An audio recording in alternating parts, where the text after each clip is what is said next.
Hello, greetings all. We have come now to Vijñāna-bhairava-tantra, verse 40. I just want to say a few words of preamble because now we've arrived at an interesting moment in the text. We have just been encountering verses on sacred sound, vibration, nada, in the form of uchara or in the form of spontaneous nada. And next, our author will turn to dharanas or yuktis on spaciousness, openness, the void.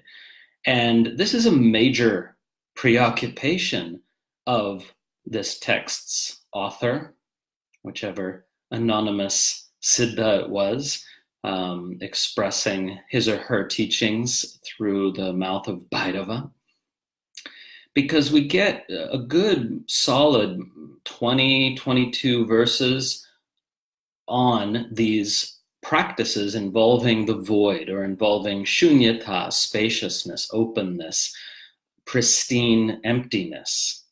So this is such a major preoccupation of the text that to some it gives it quite a Buddhist flavor, or the flavor of considerable Buddhist influence. We'll talk later about whether that's really the right way to describe it. But what I want to note here is that the author does something interesting in terms of a kind of crossfade, where we get 3 or 4 verses that are both about sacred sound, or sound in general, and about the void, or pure, spacious, open presence, the pristine clarity and emptiness of the true nature of consciousness. And we've already had one verse like that, and that was verse 39, which talks about how uchara, the practice of uchara, or the enunciation and elevation of a bija mantra, culminates in this experience of profound silence and stillness at the terminus of that enunciation. And now in the next verse, our author talks about working with any syllable, presumably any Sanskrit syllable, and I'll explain that in a moment. And then we get a verse on gliding into emptiness or spaciousness through the sound of musical instruments that gently fade out. And then we get another verse on uchara, except this time using what's called a pinda mantra. So we get 4 verses here that are on sound, but also on the void. And so this constitutes what I call a crossfade in the text. And within another couple of verses here, at verse 43, we're just in the spaciousness or emptiness section of the text, which goes on for some time and is very, very beautiful. Those practices are much more beautiful than the word emptiness implies to most people.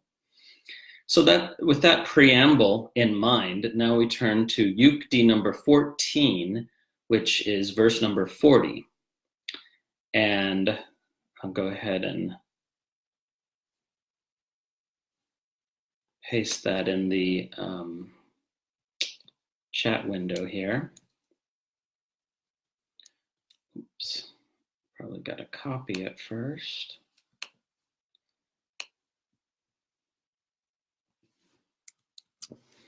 And again, I would call this, depending on how you're counting, the first or second verse of this crossfade section, which is simultaneously about the power of sound and sacred sound and mantra, and about silence and the void, transitioning towards a whole section that's just about that silent, spacious, open presence.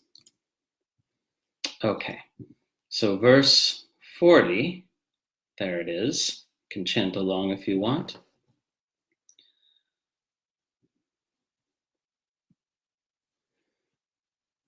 Yasya kasyāpi varṇasya pūrvāntāv anubhāvayet śūnyayā, śūnya-bhūto asau, śūnyākāra pumān bhavet, which means a person who fosters the experience of the very beginning and or ending of any syllable whatsoever becomes, by means of the void, the śūnya, empty, open, and spacious, śūnya. His very form, nothing but spaciousness. So hopefully you see what I mean. In this verse, we're getting 3 different repetitions of the word śūnya.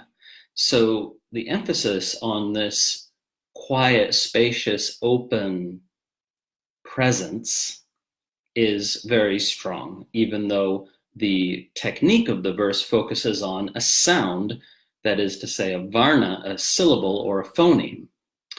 So let's break it down word by word.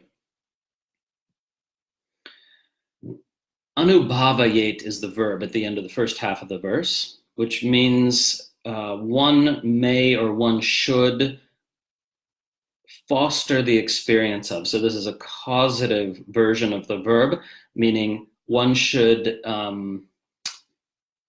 do whatever is necessary to give rise to or cause the experience of the pūrva or anta, the beginning or ending, the beginning and or ending of any given syllable. So this is just a Sanskritic way of saying that one should focus on and one should experientially immerse in the initial and terminal aspects of a given sound, of a given phoneme. Specifically, varna means a phoneme or a letter, we would say, but letter implies writing, and here we're just talking about language. So linguists use the term phoneme to refer to the smallest unit of language. It doesn't need to be written at all. So in Sanskrit, we have 50 aksharas or varnas, 50 fundamental phonemes that make up the building blocks of the language. And then many, many combinations and recombinations of those are possible. But we have these fundamental phonemes, and the first of them, the first letter of the alphabet, is the sound that linguists call schwa, which is simply pronounced It's literally the simplest sound in any language, not just Sanskrit. It's the simplest sound that the human vocal tract can make. And indeed, a yukti on this particular phoneme, not just any phoneme, but this particular one, comes later in the text.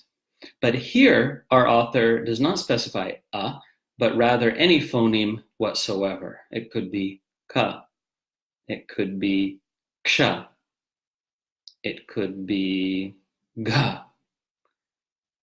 or ba, any phoneme whatsoever. But I think, just from personal experience, that this practice works better with a vowel. And the reason why is because with a consonant like ba, the onset of the sound is quite sudden. Whereas with a vowel, especially a longer vowel, let's take the second vowel of the Sanskrit syllabary or alphabet, and that's ah. So with ah, there can be a gentle onset and a gentle release. Ah. So here we can encounter the particular experience that the author has in mind. And this is specifically the realization, the experiential, non-conceptual realization that the phoneme arises from and dissolves back into pure silent awareness. And the interesting thing about it is if you pay close attention, that pure silent presence never breaks. it's not interrupted by the sound. Silence is not interrupted or disturbed by sound. Not this true silence, this deep silence, the silence of the absolute, which is available to you in your very own awareness at any moment.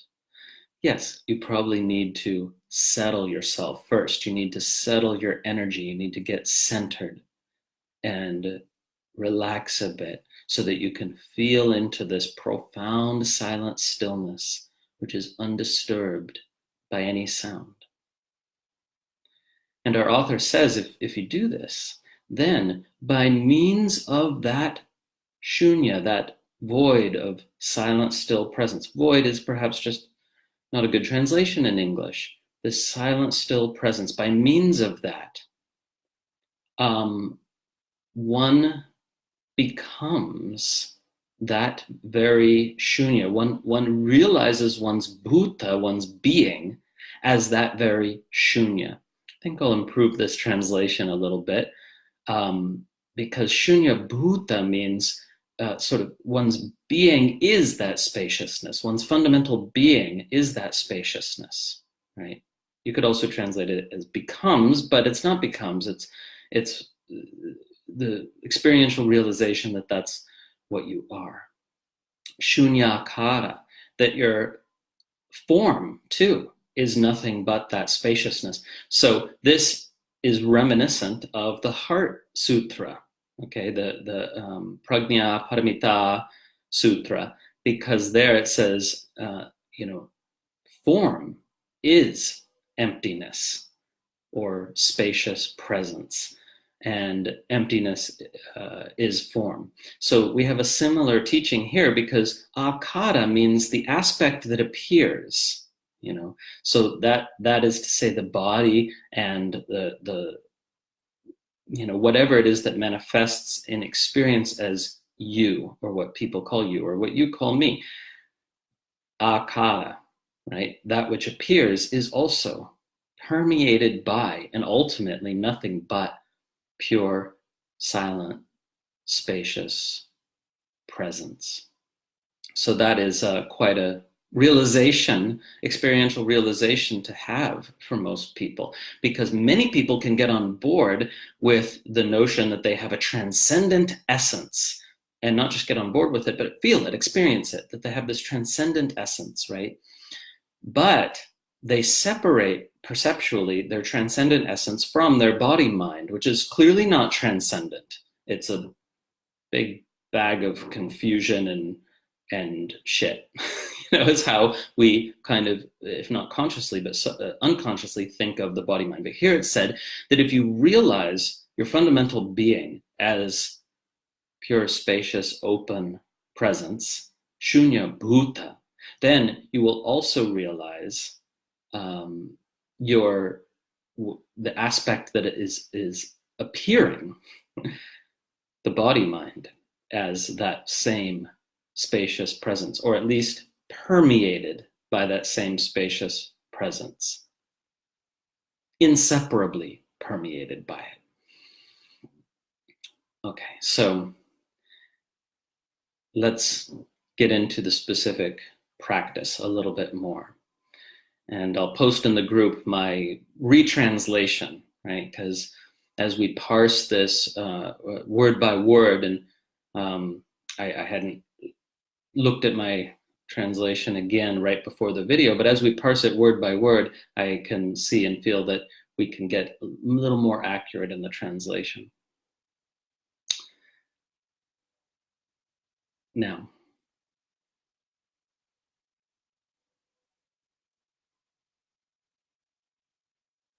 just relax. Just arrive.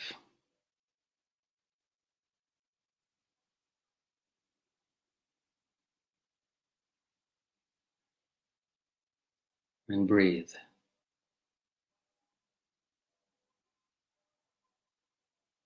And in a moment, I'm going to make a sound, and I want you to just listen the first time.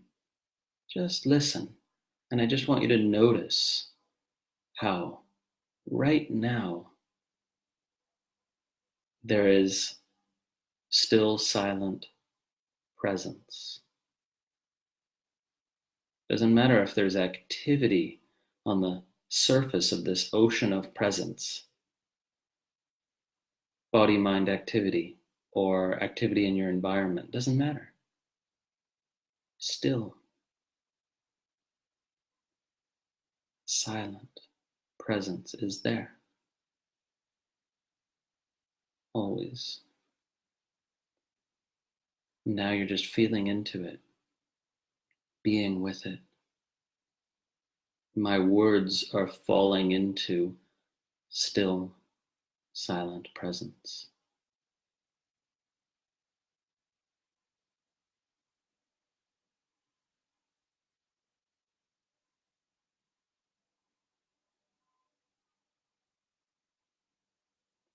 And notice when I make the sound of the Sanskrit phoneme, that presence never breaks.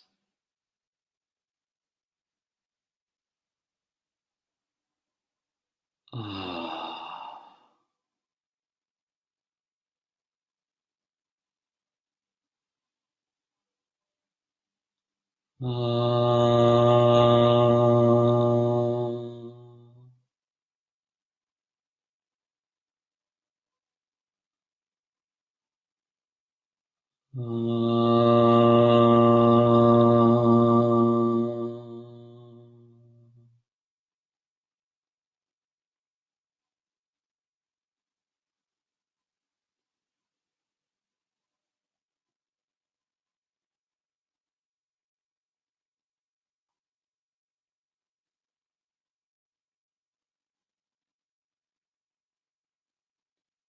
Even a consonant which arrives suddenly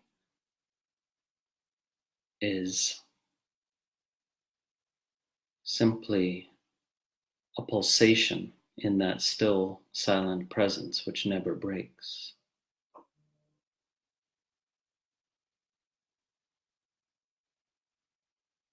Ka.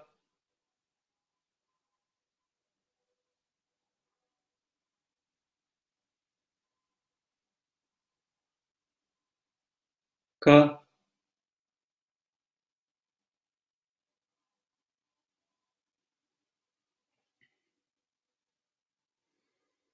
And now let's make the sound ah together. It's the first letter of the word ananda, bliss, joy, the joy that has no opposite, ananda. It evokes that quality, ananda. But you can let go that thought now and just be with the innate quality of the vowel. But also and especially notice that it arises within still silent presence and dissolves back into still silent presence which never breaks.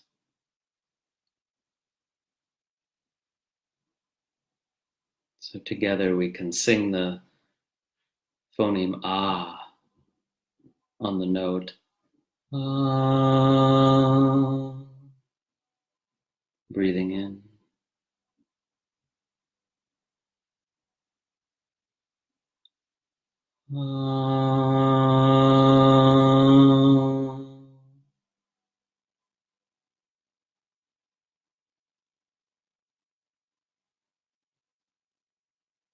And again.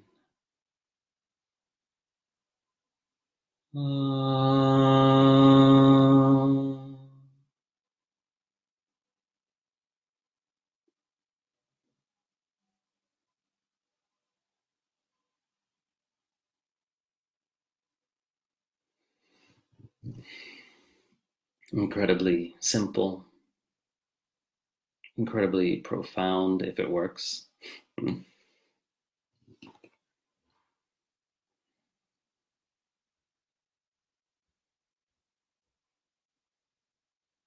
And it keeps one focused on and immersed in the still silent presence to simply make these sounds, these phonemic sounds, every, 10 seconds or so for a while. And you might actually become totally immersed, samavesha, in this still silent presence just from making simple vowel sounds or syllables every 10 seconds or so for 5 minutes. It's a micro meditation that's very effective. You might try it now for 5 minutes on your own. And then I'll be back for another live video on the Kundalini Stabaha. Om. Thank you all for joining me, and thank you, of course, as always, to all the patrons on Patreon who make these free teachings possible.